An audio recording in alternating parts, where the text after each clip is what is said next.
Good morning, ladies and gentlemen. I think this is going to be an exciting session. I would like to thank all the panelists before we start this session. As we know, Hema introduced the session as talking about, regional industries and how today it's become the Indian film industry. We're trying to break down these barriers. And I would like to start off with Ms. Ratna ji about, she's done her first Gujarati film, Kutch Express, with Mansi. And I think that's amazing. The movie apparently is really good from what I hear. Ma'am, in your opinion, do you think there has been a big change in the entertainment industry, especially post-COVID? Hello, and I think the fact that we are today a panel of people from different languages, people who are making movies in different languages, and other content, of course. The fact that there is such a panel that exists today is a sign of that change. Once upon a time when we said movies, we spoke about Bollywood. We did not even realize that that is meant to be a sort of insulting term. Bollywood is not a compliment of any kind, but we have accepted it, we've taken it to heart, and we are very proud of it. Fortunately, things have been changing. One of the big changes, of course, is that there are many more educated Indians today than there ever were before. And they are watching all kinds of content. Thanks to the pandemic and the fact that we were all locked up at home, we've all discovered that other programs in languages other than what we were used to have been extremely interesting, sometimes much better than the languages we've been used to. And I'm hoping, and I can see that there is that change, that there are people in the general audience who are willing to see films made in other languages. The fact that you know about a Gujarati film with me and Mansi in it is a big change. Once upon a time, a film made in Gujarat never made it to anyone's notice anywhere in the country. So there is much change happening, and I'm very proud to be part of the situation when there is this change happening. The other reason, of course, is that filmmakers today are infinitely more equipped than they used to be. We've been learning. We learn on the job. We've had no training institutions in this country, or practically none, except for a couple run by the government for a while, and many others run by private chaps who really can't qualify. So we don't have any notion of training people for making movies. We have been very, very poor academically in this area. But thanks to the internet, now people learn on their own. They watch what's happening world over, and they are learning every day. Kids, young kids, 17, 18, 16, pick up a camera and manage to make something. So there is that enormous change of the accessibility to resources, the cheap resources that we need today to produce any kind of content. TikTok takes no money at all.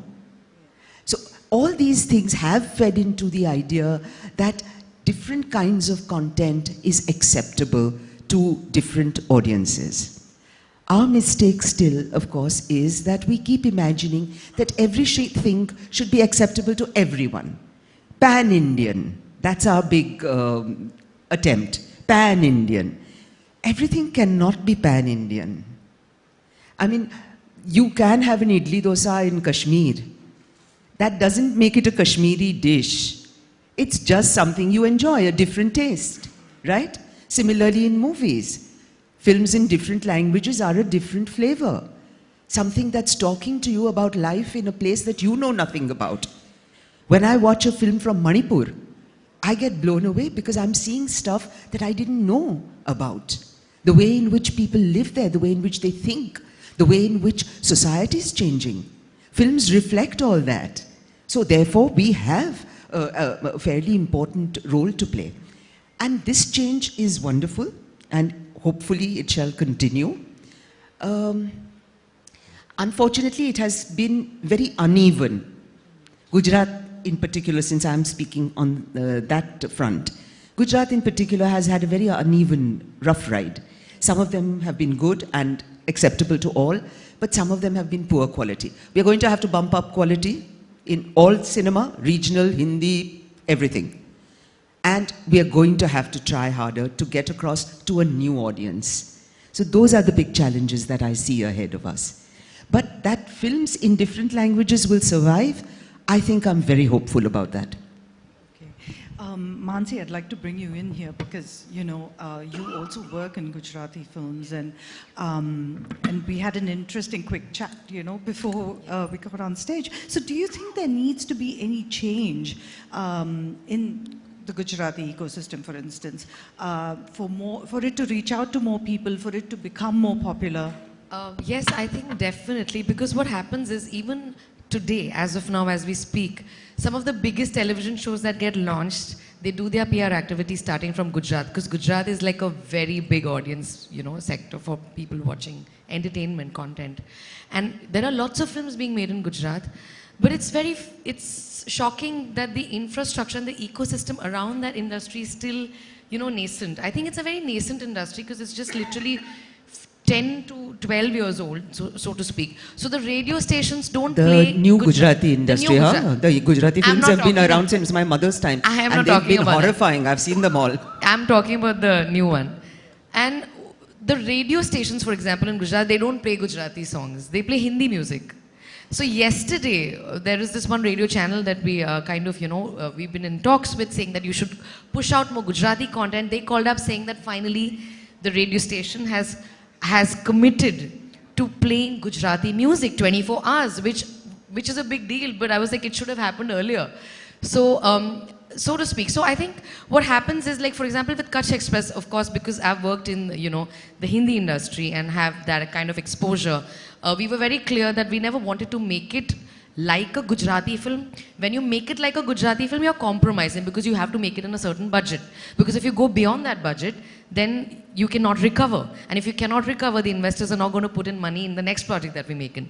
So we were very smart about it. We said that we will make it like we were making a Hindi film in terms of, you know, getting the right technicians on board, working on the script the way it should be worked on, you know, doing whatever we can without any compromise. But at the same time, we will, you know, kind of, you know, walk that thin line between not going overboard with the expenditure. So I think because I am also a producer and we are also kind of figuring out this whole industry, because it's changing so much every 6 months, we are kind of infusing that fresh new blood kind of feel in the industry. And a lot of people told me when we were making Kutch Express, why are you making this film in Gujarati? You should be making it in Hindi. It's going to get more audiences. I said, but the soul of the film is Gujarati. It should be made in Gujarati. And because of that, people might, you know, resonate with it when it comes on an OTT, because it has the soul intact, you know. And yeah, so I think we are all figuring it out, and we are all wanting to make sure that it reaches the relevant people, it reaches everybody, not just Gujaratis, but people all over, so that it can be viewed as a film, so to speak. So one of the things that's happened is, thanks to the pandemic, I think the Indian audience has discovered a lot of OTT content from across languages. And that's been brilliant for the entertainment industry. But there are still many challenges ahead. Renuka ji, what do you think? You've worked extensively in Hindi, Marathi, and of course, you're a producer and director yourself. Do you think there are challenges for the Marathi industry as well? There are huge challenges for the Marathi industry, though the industry started in Maharashtra by a Maharashtrian. I mean, it's been around forever, and yet we've not really cracked the code of competition with Hindi or Hollywood, you know, which is released all over Maharashtra, dubbed Telugu and Tamil and Kannada films. And all these things are constantly in competition with Marathi films. Another very important part of Maharashtra is Maharashtrian theatre. Now, since we can't compete with the Hindi film industry in terms of budgets because of the viability factor, so in terms of the glamour, the Hindi films will always look 100 times better, you know, in terms of scale and glamour as compared to the Marathi films. And in terms of content, form, the kind of experimentation that is going on, which is what Maharashtrians thrive on, which is food for thought, basically, much more than the glamour part of it. It's the theatre. I mean, we have a very, very vibrant theatre scene, which people find affordable. Theatre is constantly innovating, even in the commercial space. So there is, and of course, OTT. Now you have languages from all over the world kind of, competing. You have them on your phone, you have them on your laptop. So I think as an industry, and I think Swapnil will agree with me, is that we've not been able to crack the viability code. Because if we have to dream any further than the lands that we are in, then we have to crack the viability code within our own state first. And then we can, kind of experiment with audiences all over India. So that is a challenge. There are one-off films that do exceedingly well, and suddenly people start talking of the golden age of Marathi films. So there was a Me Shivaji Raje Bhosle Bolto, which kind of even broke the records of Hindi films running at that time. Or there was a Sairat, which did exceedingly well. But these are exceptions. How do we make those exceptions a rule is a question that I think industry has to come together and find a solution for. And I think we need a paradigm shift in the way we exhibit and distribute films. Because there has to be space for experimentation, which is not in direct competition with the rates of a commercial Hindi or Telugu or Tamil film. Because otherwise, our films are never going to cross that barrier. Because if we are constantly faced with that kind of competition of viability and we want to do anything, then we just do not have the theatres where our films will be released or subsidized over a period of time. That, okay, fine, audience is not coming the first day, the second day, but by word of mouth, we need to increase the audience and give it time to come. Because everybody is so busy working. They go back home, they see their phones and they see a lot of content on it from all over the world, like Korean, and people are talking about all sorts of films. So I think that theatre going, and how do you deal with that? The paradigm shift has to be, there has to be some sort of subsidization in terms of the exhibition distribution paradigm, which I don't think we've cracked as yet, and that is the prime concern. There's another thing that I think now, because of, as you said, post-pandemic, we've kind of been introduced to a lot of other language films, which for me, as a person growing up in the 80s, very few people here might be of that age group perhaps, but it was very important at that time. We had only one channel called Doordarshan, and we used to have regional cinema from all over India shown to us every Saturday evening. And we as children were exposed to the best of the makers from all over India. So we always knew that our Indian film industry is a very rich film industry. Then a stage came when the television became very parochial and regional. And everybody started only watching the, their own language films, their own language television. And suddenly, then it opened up only after the pandemic. So now I think we have to regroup and redesign this whole distribution exhibition network, definitely in the Marathi space, and try to make it pan-world, not just Indian. Yeah. That's a great point. Swapnil, Sorry, before you go to Swapnil, may I interrupt? Yeah, sure. This is the problem of distribution exhibition has been a problem across all languages. I mean, the regional languages suffer much more severely because we have a limited and a smaller bandwidth. But Hindi films, if you try and make them anything different from the accepted norm, you're going to have trouble showing your film to anyone. And that's a problem that I remember hearing about when my mother used to act in movies in the 60s, and I'm still hearing about it 60 years later. We just didn't get it right.